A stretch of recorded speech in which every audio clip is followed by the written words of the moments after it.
आज मेरो कन्डक्ट थियो तर दाँतको कारणले गर्नु पाइनँ, क्षमा गरिदिनुहोस्। अन्त पास्टर नियामालाई धन्यवाद हो। अन्त आज हाम्रो एनिभर्सरीको लागि चाहिँ अब त्यस्तो थिएन, हामी घरबाट आउँदा केही पनि अब हामीले सल्लाह गरेको थिएन।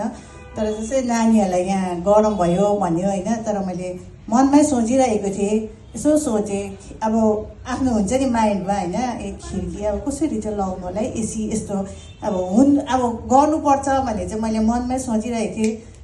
ठिकै छ, त्यसैले यहाँ अगाडिबाट मलाई फेरि टेक्स्ट गरेँ होइन, यसपालि हाम्रो एनिभर्सरी गिफ्ट चाहिँ हामी चर्चलाई दिउँ, एसी दिउँ भन्ने भयो। अनि त्यो चाहिँ अब कन्फर्मेसन होइन, अब हामी दुई शरीर एक हातमा अब छैन त्यो भन्न चाहन्छु होइन।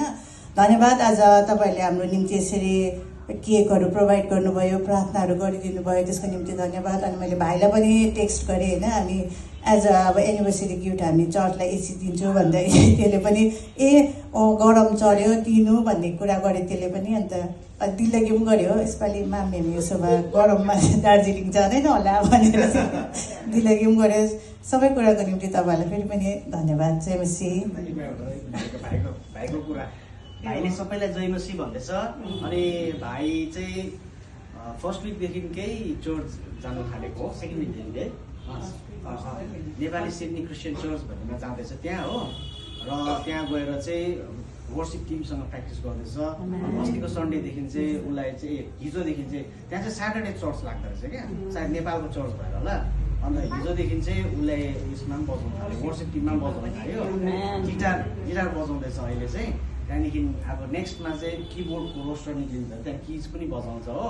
र उसले चाहिँ एकदम सिलगढीको वर्सिप टिम चाहिँ एकदम मिस गर्छ हो। सिलगढीमा चाहिँ हामी यसरी बजाउँछौँ, उता चाहिँ अब हामी अब गर्दैछौँ भनेर है।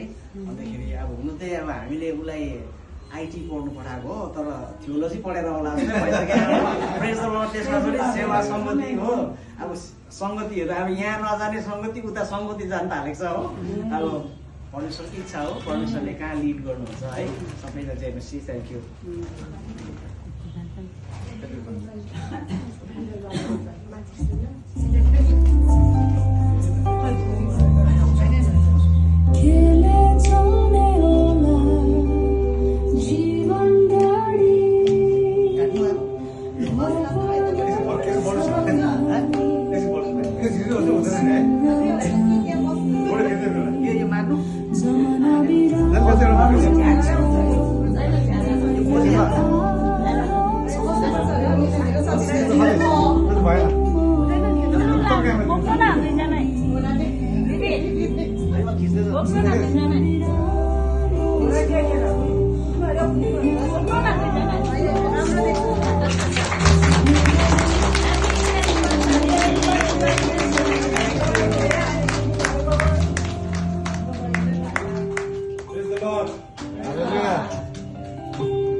No more truth.